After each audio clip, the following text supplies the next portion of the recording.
Al acercarme al señor Valdemar, traté con un ligero esfuerzo que su brazo derecho siguiera la trayectoria del mío, que se movía despacio por encima de su cuerpo.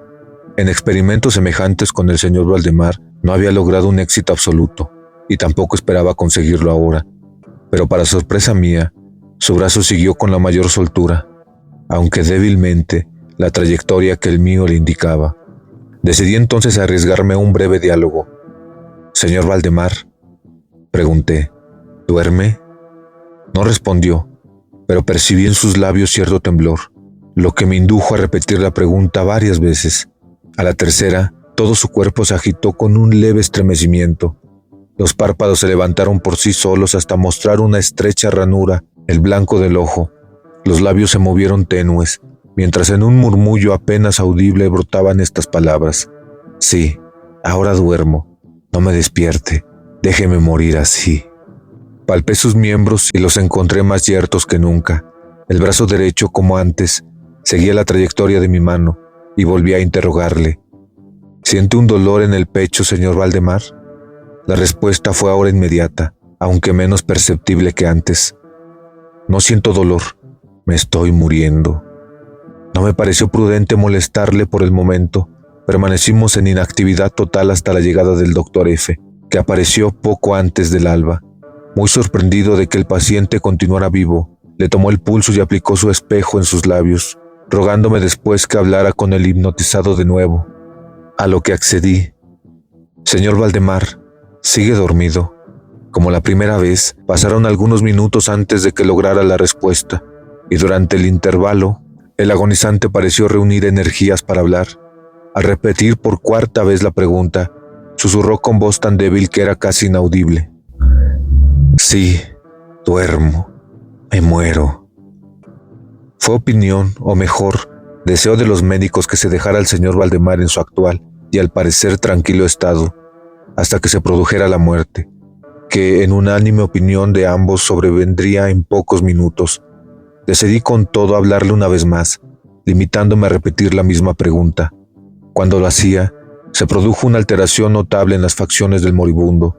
Los ojos voltearon despacio en su órbita mientras las pupilas dieron un vuelco hacia arriba.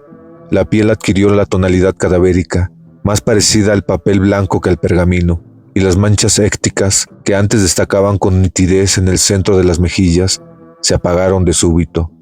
Empleo esta expresión porque lo brusco de su desaparición me hizo pensar en la vela apagada de un soplo.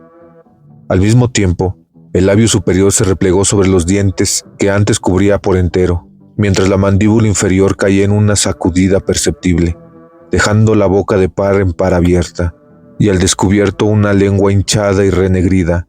Supongo que todos los presentes estaban acostumbrados a los horrores de un lecho mortuorio, pero el aspecto del señor Valdemar era tan espantoso y fantástico que en ese momento retrocedieron.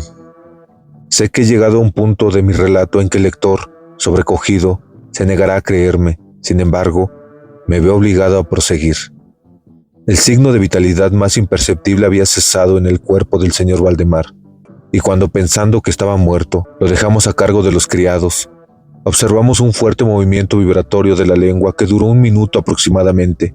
Al cesar de aquellas separadas e inmóviles mandíbulas, brotó una voz tal que sería propio de insensatos pretender describirla.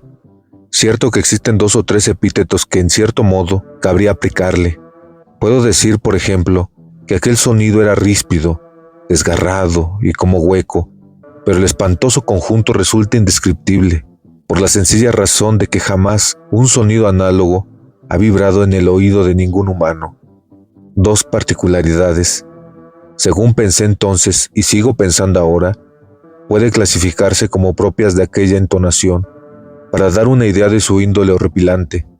En primer lugar, la voz parecía llegar a nuestros oídos, a los míos al menos, desde una gran distancia, desde alguna profunda caverna subterránea, y en segundo lugar, me produjo la misma impresión.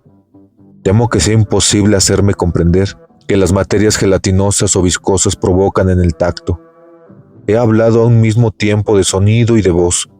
Quiero decir que el sonido era un silabeo claro, aún más, asombrosa, aterradoramente claro. El señor Valdemar hablaba, y era evidente que respondía a la pregunta que minutos antes yo mismo le había formulado. Como se recordará, le pregunté si seguía dormido, y su respuesta fue sí. No, estuve durmiendo, y ahora estoy muerto. Ninguno de los allí presentes pretendió nunca negar o intentar reprimir el indescriptible, estremecedor espanto que esas pocas palabras, así proferidas, produjeron. El estudiante se desmayó, los criados huyeron del aposento, y no logramos convencerlos para que volvieran.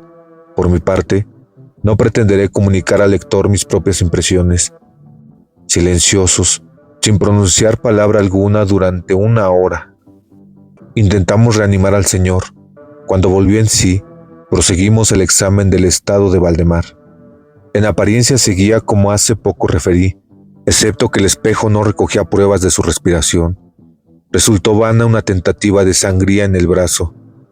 Debo añadir que ese miembro no obedecía ya a mi voluntad. También me esforcé vanamente porque siguiera la dirección de mi mano.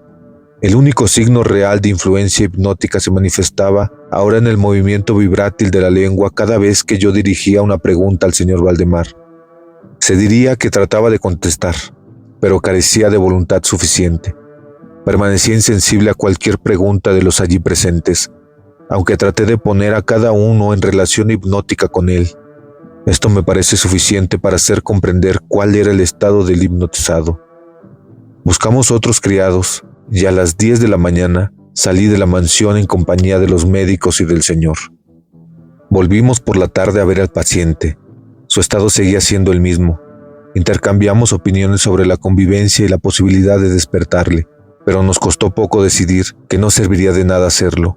Era evidente que hasta ahora la muerte, o lo que con el nombre de muerte se viene designando, había sido contenida por el proceso hipnótico, y teníamos la certidumbre de que en caso de despertarle, solo conseguiríamos su instantáneo, o por lo menos, su rápido óbito.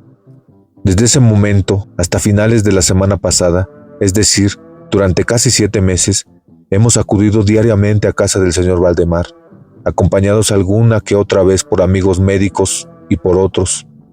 En todo este tiempo el hipnotizado se mantuvo exactamente como lo he descrito. La asistencia de los enfermeros fue continua.